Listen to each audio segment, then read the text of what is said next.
안녕하세요. 김성길 목사와 함께하는 사람 이야기 G7 과정입니다. 제2단원입니다.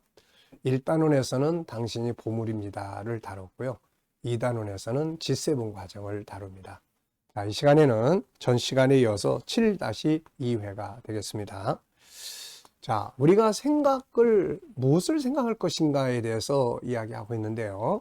우리 생각 속에서 3 액션을 잘 활용을 해라. 네, 3 액션이라는 것은 행동하기 전에 먼저 준비하는 단계. 말 한마디라도 저 사람에게 내가 말을 그냥 아무렇게나 하는 게 아니라 준비된 말을 하는 거죠. 저 사람한테 내가 어떤 말을 할까? 오늘 어떤 말을 해야 되나? 어떤 자세로 대해야 되나? 이게 이제 프리액션이에요. 그러니까 이게 영상을 찍을 때 먼저 프로덕션을 하거든요. 이건 사전 준비예요. 이 준비 없이 찍은 사진은 나중에 보면 쓸 게 별로 없습니다. 이게. 그러니까 다 준비를 해야 돼요. 그래서 프리액션은 사전 준비예요. 성경도 바울 사도도 이걸 이야기를 한 거예요. 나가기 전에 평안한 마음으로 미리 준비를 해라. 이 준비를 하고 가면 사람이 실수를 덜 해요. 그리고 이제 준비된 것을 프리액션, 그 다음에 프리액션이 잘 준비가 됐으면 이제 행동을 해야 되겠죠. 그래서 행동을 액션, 그 다음에 행동하고 난 뒤에 포스트 액션이 잘 돼야죠. 뭐 예를 들어서 부부지간에 서로 프리액션을 잘하는 가정은 사전에 미리미리 다 준비를 하니까 다툼이 덜 일어나죠. 근데 그게 없다 하더라도 다퉜다 하더라도 이제 포스트 액션이 아주 중요하잖아요. 그래서 이 세 가지를 3 액션이다 이렇게 이야기를 합니다. 자, 전 시간에 프리액션에 대해서 좀 이야기를 했어요. 인간관계를 가질 때 미리 준비하는 것. 이게 이제 인간관계만이 아니라 업무적인 부분에서도 미리 준비된 자들이 결국은 좋은 결과를 얻게 됩니다. 자, 여기에 몇 가지 이야기가 나와 있는데요. 87페이지입니다. 어느 은행가의 성공적인 대화. 자, 뉴욕 은행에 근무하는 찰스 월터스는 어느 날 어떤 회사를 은밀하게 조사해보라는 명령을 상사로부터 받았습니다. 월터스는 그 회사의 사정에 정통한 사람을 잘 알고 있었죠. 그 사람은 어느 공업회사의 사장이었습니다. 월터스는 그 공업사 사장에게 면담을 신청하고 찾아갔죠. 월터스를 사장실로 친절하게 안내한 여기서는 방을 나가기 직전에 사장에게 이렇게 말을 했습니다. 죄송하지만 사장님, 오늘은 드릴 우표가 없네요. 그러자 사장은 약간 실망한 표정을 드러냈죠. 이윽고 여 비서가 나갔습니다. 사장은 월터스에게 이렇게 설명했죠. 우리 아들이 우표 수집을 좋아해서 나에게 편지 오는 게 있으면 비서 아가씨가 편지 봉투에 붙어있는 우표를 일일이 떼어서 내게 갖다 주곤 한답니다. 사장은 월터스가 방문한 용건에 대해서 물어봤습니다. 월터스는 자신의 용건을 자세하게 그에게 설명하고 그의 허락을 얻은 다음 질문을 시작을 했죠. 그러나 사장은 그 회사의 사정에 대한 정확한 발언을 자꾸 회피하는 것이었습니다. 그가 화제를 기피하는 이상 그에게서 어떤 정보도 끌어낼 수 없다는 것을 알게 된 그는 몹시 실망했죠. 그와 오랫동안 회견을 가졌지만 얻은 건 아무것도 없었습니다. 월터스는 당시의 일을 이렇게 털어놨습니다. 솔직하게 말하자면 나는 그때 어떻게 해야 할지 몰랐다. 무슨 좋은 방법이 없을까 곰곰이 생각하던 중 나는 문득 여비서가 사장에게 우표에 대해서 했던 말이 생각났다. 그리고 사장의 아들과 낙심한 사장의 얼굴, 그와 동시에 우리 은행의 외국과가 문득 생각났다. 외국과에는 세계 각국에서 매일같이 수많은 편지들이 오기 때문에 우표를 구하기가 그리 어렵지 않은 곳이었다. 다음날 오후 나는 그 사장을 다시 찾아갔다. 그리고 나는 그의 아들을 위해서 우표를 많이 가지고 왔다고 말했다. 물론 대환영이었다. 설사 대통령이 그의 사무실에 찾아왔다고 해도 그렇게 친절하게 맞아주지는 않았을 것이다. 그 사장은 우표를 한 장씩 유심히 살펴보면서 자기 아들이 매우 기뻐할 것이라고 몹시 좋아했다. 그 사장과 나는 30분 동안 우표에 관한 이야기를 주고받았으며 그의 아들에 대한 이야기도 나눴다. 그 뒤부터는 모든 것이 일사천리였다. 사장은 내가 이야기를 꺼내기도 전에 자기가 알고 있는 그 회사의 정보를 상세하게 들려줬고 약간 미흡하다고 생각하는 부분이 있으면 부하 직원을 불러 자세하게 물어보기도 했고 다른 곳에 전화를 걸어서 여러 가지 정확한 정보를 나에게 친절하게 제공을 했다.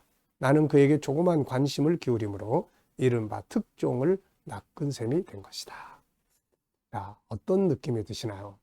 만약에 이 사람이 처음에 갈 때도 그 사장에 관한 내용을 미리 좀 조사하고 알았더라면 잘 준비를 해서 갔을 것이고 그 준비가 좋은 미팅을 가질 수 있었을 겁니다.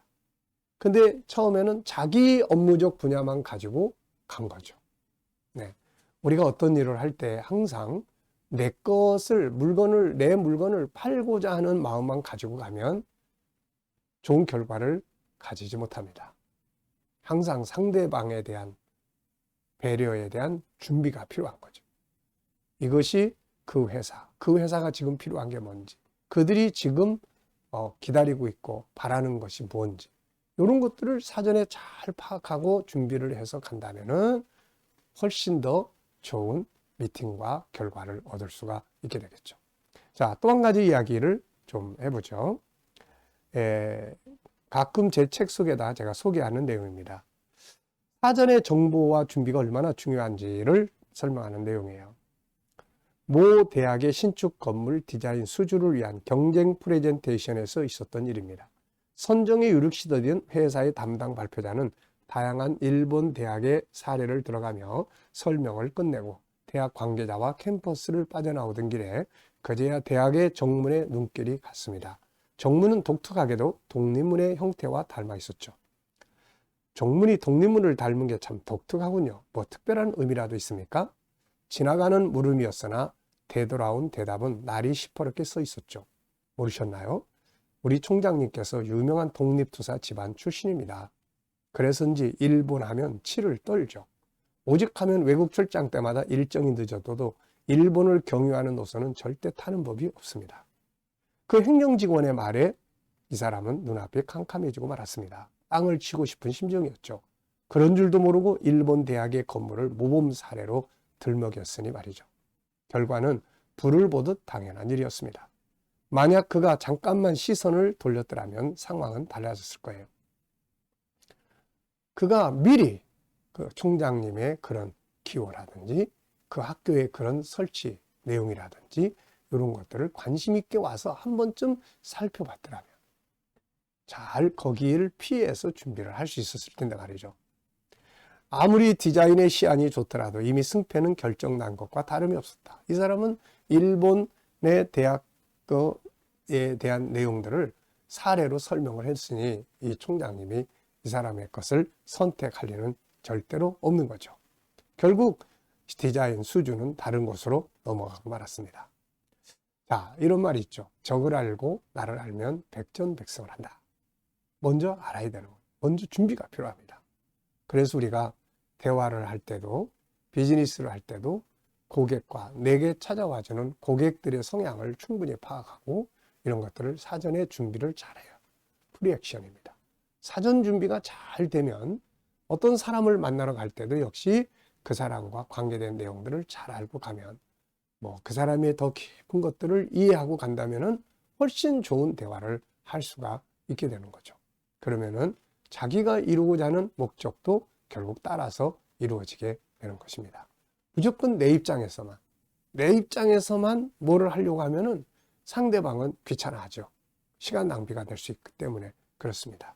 그래서 우리가 이런 프리액션이 얼마나 중요한 것인지를 우리가 모든 곳에서 볼 수가 있습니다. 행정관서에 내가 업무를 보러 간다.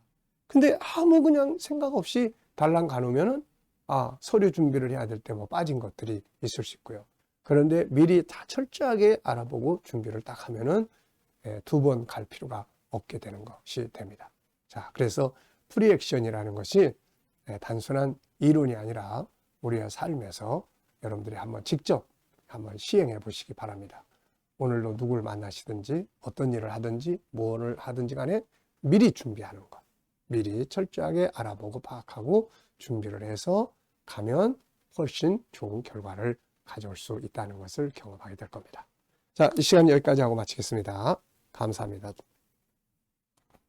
수고하셨습니다.